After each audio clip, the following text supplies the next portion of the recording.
மகிமை உண்டாவதாக. கடந்த வெள்ளிக்கிழமை உபவாச நாளிலே எல்லாரும் நாங்கள் ஜெபித்திருக்கிறோம். கர்த்தர் நிச்சயமா இந்த ஆண்டு உங்களை ஆசீர்வதிப்பார். ஹல்லேலூயா. உங்களுக்காக நீங்க ஜெபிக்கலோ இல்லையோ, நான் உங்களுக்காக ஜெபித்துக் கொண்டே இருக்கிறேன். ஹல்லேலூயா. ஒரு வாரம் சடங்குல பாஸ்டிங் உங்களுக்காக நான் ஜெபிக்கிறேன். நிச்சயமாய் கர்த்தர் உங்களை ஆசீர்வதிப்பார். எங்களுக்கு ஜெபம் பாதுகாப்போம். நீங்க ஆசீர்வாதம் வாழணும்னா நீங்க ஜெபிக்க வேண்டும். ஹல்லேலூயா. உங்க குடும்பம் ஆசீர்வதிக்கப்பட வேண்டும் என்றால் நீங்க ஜெபிக்க வேண்டும். உங்க பிரச்சனை உங்களுக்கு தான் தெரியும். ஹல்லேலூயா. உங்க பிரச்சனை உங்களுக்கு தான் தெரியும். நீங்க ஜெபிங்க. நிச்சயமாய் கர்த்தர் உங்களை ஆசீர்வதிப்பார். வாழ்க்கையை மாற்றம் கொடுக்கெடுத்துக் கொள்வார். அது வெள்ளிக்கிழமை பாஸ்டிங் பாருங்க. வேத வசனம் தியானித்து நான் வசனத்தை வாசிக்கிறேன். சங்கீத புத்தகம் 85ஆம் அதிகாரம் 12ஆம் வசனத்தை நான் தியானிக்கலாம். 85:12. கர்த்தர் நன்மையானதை தருவார். ஹல்லேலூயா. எல்லாம் சேர்ந்து சொல்லலாமா? கர்த்தர் நன்மையானதை தருவார். கர்த்தர் எனக்கு நன்மையானதை தருவார். ஹல்லேலூயா. எல்லாம் சொல்லுங்க. கர்த்தர் எனக்கு நன்மையானதை தருவார். பக்கத்துல கைகூட்டல கர்த்தர் உங்களுக்கு நன்மையானதை தருவார். ஹல்லேலூயா. இந்த வருடம் கர்த்தர் நன்மையானதை தருவார். கர்த்தர் மாற்றுவார். அவருடைய கிருபையினால் உங்கள் விசுவாசம் எல்லாம் நடக்கும். ஹல்லேலூயா. விசுவாசம் நடக்கும். நம்பினால் நடக்கும்.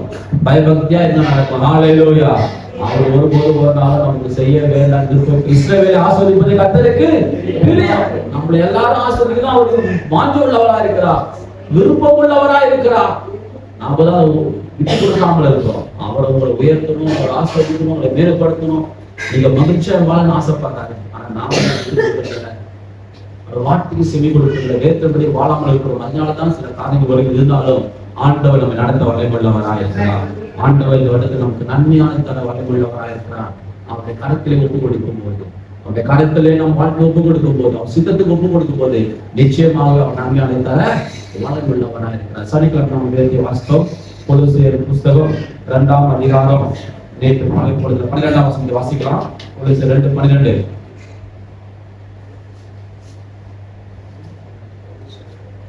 பக்கம் 7 புதிய ஏற்பாடு 776. கொலோசியர் 2ஆம் அதிகாரம் 12ஆம் வசனம். பக்கம் 276. ஞானஸ்தானத்தினாலே அவரோடு கூட அடக்கம் பண்ணப்பட்டவர்களாகவும் அதிலே அவரை மரித்தோரிலிருந்து எழுப்பின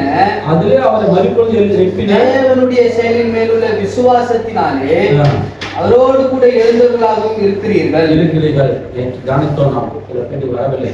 கொஞ்சம் மாணவர்களோடு சொல்ல நான் ஆசைப்படுகிறேன். ஞானஸ்தானம் என்பது என்ன? அநேக நாட்டை எடுத்திருக்கிறீர்கள், எடுக்க போறீர்கள், இன்னும் எடுக்காமல் இருக்கிறீர்கள். ஆண்டவர் சொல்லுகிறார், பவுல் சொல்லுகிறார், வேறுகள் எல்லாருக்கும் ஆண்டவர் அவர் பிறகுள்ள பற்றி அவர் பேசுகிறார். ஞானஸ்தானம் என்பது என்ன? அவரோடு கூட மரிப்பதுதான். நாம் ஞானஸ்தானம் எடுத்து எத்தனை ஆண்டுகளானாலும் இன்னும் நாம் இன்னும் மறிக்காமல் இருக்கிறோம். நம்முடைய சுபாவங்கள் இன்னும் மறிக்காமல் இருக்கிறது. மாம்சத்துக்குரிய காரியங்கள் மறிக்க வேண்டும். கிறிஸ்துவர்களுக்கு 2 விதமான மரணம் இருக்கிறது. ஒன்று கிறிஸ்துவோடு கூட மரிப்பது, இன்னொன்று இயற்கை மரணம். உலக மக்களுக்கு ஒரே ஒரு மரணம் தான். கிறிஸ்துவர்களுக்கு 2 மரணம் இருக்கு, 2 உயிர்த்தெழுதல் இருக்கிறது. ஒரு மரணம் கிறிஸ்துவோடு கூட மரிப்பது, 2வது அவருக்காக உயிர்த்தெழுவது. இது 1ஆம் மரணத்தில் எழுதப்பட்டிருக்கிறது. கிறிஸ்தவர்கள் நாம் எல்லோரும் ஞானஸ்தானம் எடுத்தவர்கள் அவரோடு கூட மரித்தவர்களாய் இருக்கிறோம். அவரோடு கூட அடக்கம் பண்ணப்பட்டவர்களாய் இருக்கிறோம்.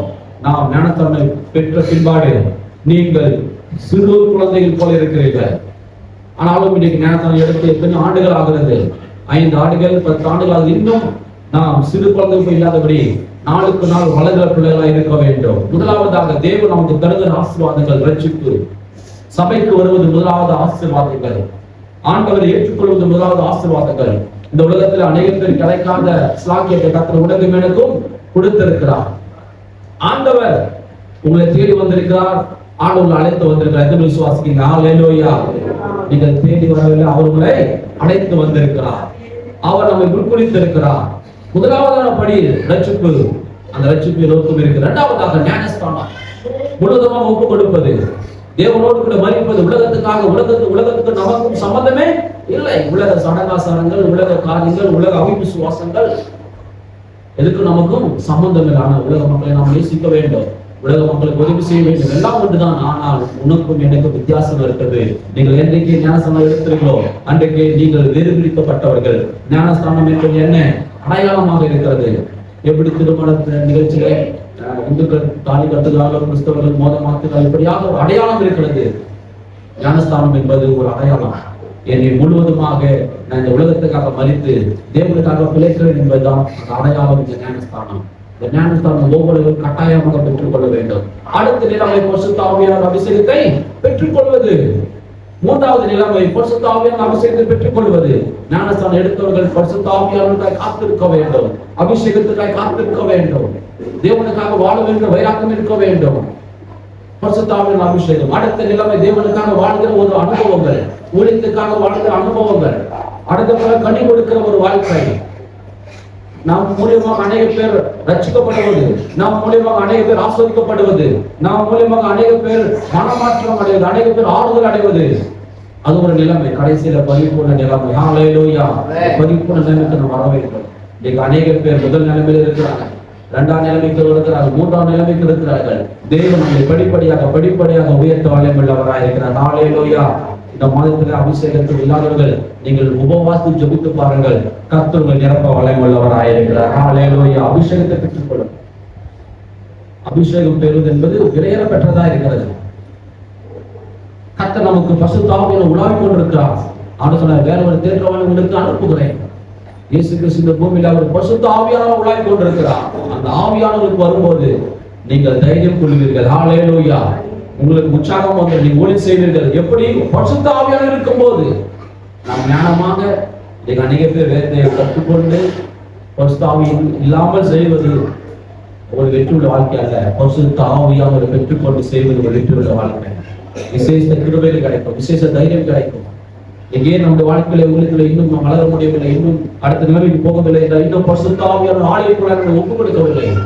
முழுவதுமாக நாம் பரிசுத்த ஆவியானவருடைய வாழ்க்கைக்குள்ளாக ஆவிக்குள்ளாய் ஒப்புக் கொடுக்க வேண்டும்.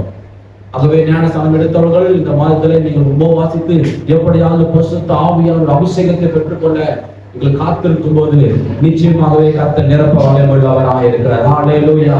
பரிசுத்த ஆவியானவர் உங்களை ஆளுக வேண்டும், பரிசுத்த ஆவியானவர் உங்களை நடத்த வேண்டும். அந்த நிலைமைக்கு உங்களை மாற்ற வல்லமையுள்ளவராக இருக்கிறார். ஒவ்வொரு படி நிலைமையில கிறிஸ்தவ வாழ்க்கையில உயர்ந்து கொண்டே இருக்க வேண்டும். ஏதோ கிறிஸ்தவர்களாக பேர் வைத்துக் கொண்டோம், ஞானஸ்தானம் எடுத்தோம் அல்ல. கனி கொடுக்கிற ஒரு அனுபவங்கள் இருக்க வேண்டும். தேவனுக்கு பிரயோஜனமா இருக்க வேண்டும், சபைக்கு பிரயோஜனமா இருக்க வேண்டும்.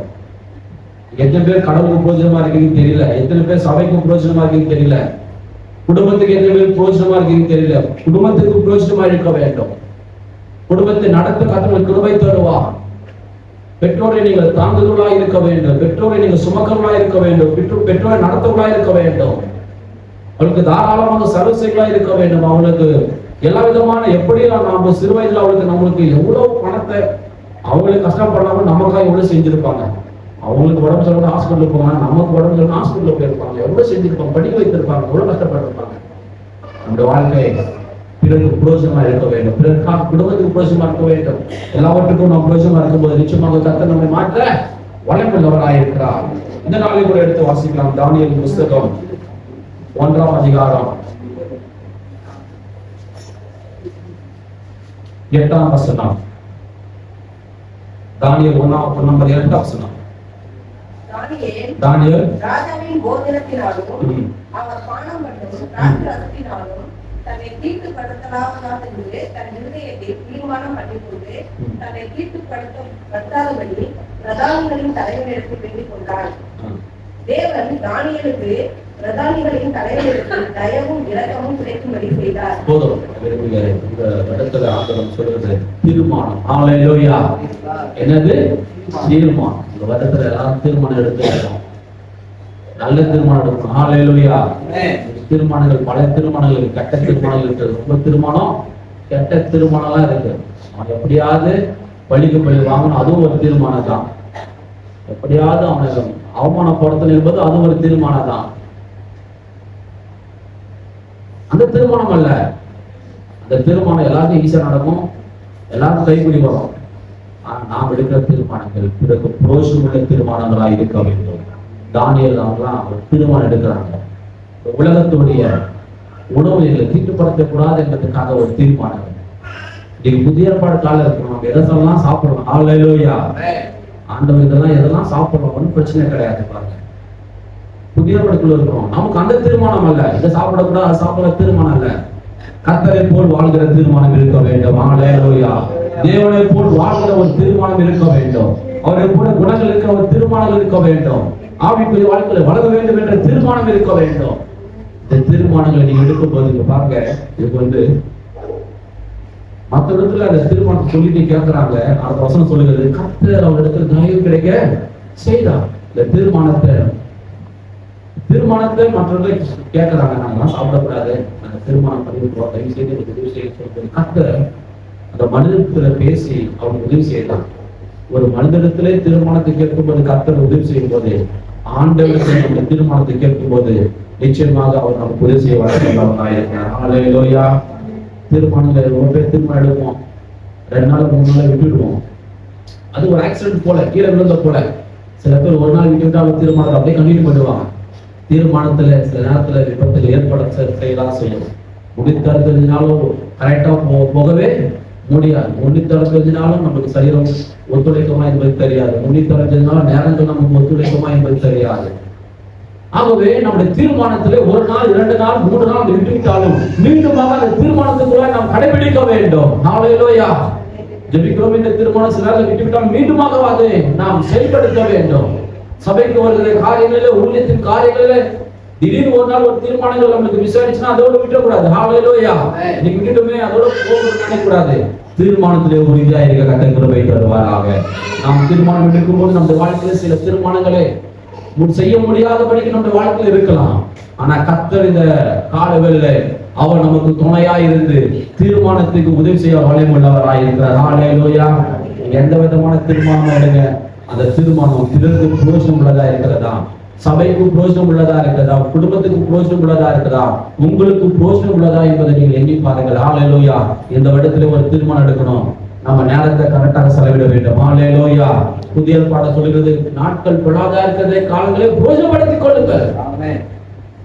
பவுல் சொல்றார், காலங்கள் பொல்லாதா இருக்கிறது, காலத்தை பிரயோஜனப்படுத்திக் கொள்ளுங்கள், நேரங்களை பிரயோஜனப்படுத்திக் கொள்ளுங்கள்.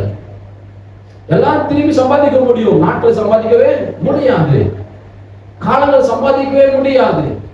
இருக்கிற நாட்களையும் காலங்களையும் நாம் பிரயோஜனமா செலவிட வேண்டும் என்பதற்காக நாம் தீர்மானம் எடுக்க வேண்டும். போன பார்க்கணும், நல்லதுதான், கொஞ்ச நேரம் தான். ஹல்லேலூயா. அதுக்கு ஒரு நேரம் இருக்குது. பணத்துக்கு நாம் தீர்மானம் எடுக்க வேண்டும், சரியாக செலவிட வேண்டும், செலவாக சரியாக பயன்படுத்த வேண்டும். பணம் என்பது ஒரு விதை போன்றது. அதை நாம் எப்படியாக செலவிடுவோமோ அது அப்படியே மீண்டும் நமக்கு பிரதிபலை தரும். ஹல்லேலூயா. அது எப்படியா இருக்குது, ஒரு விதை போன்று இருக்கிறது. நீங்க சரியா செலவு பண்ணினா அது நிச்சயமாய் வளர்ந்து பிரதிபலை கொடுக்கும். நீங்க உங்க பணத்தை விதை போல செயல்படுத்த வேண்டும். நீங்க ஒரு கல்லு போல அதை செலவு பண்ணிட்டீங்கன்னா உங்க வாழ்க்கை நஷ்டம் ஏற்பட முடியும்.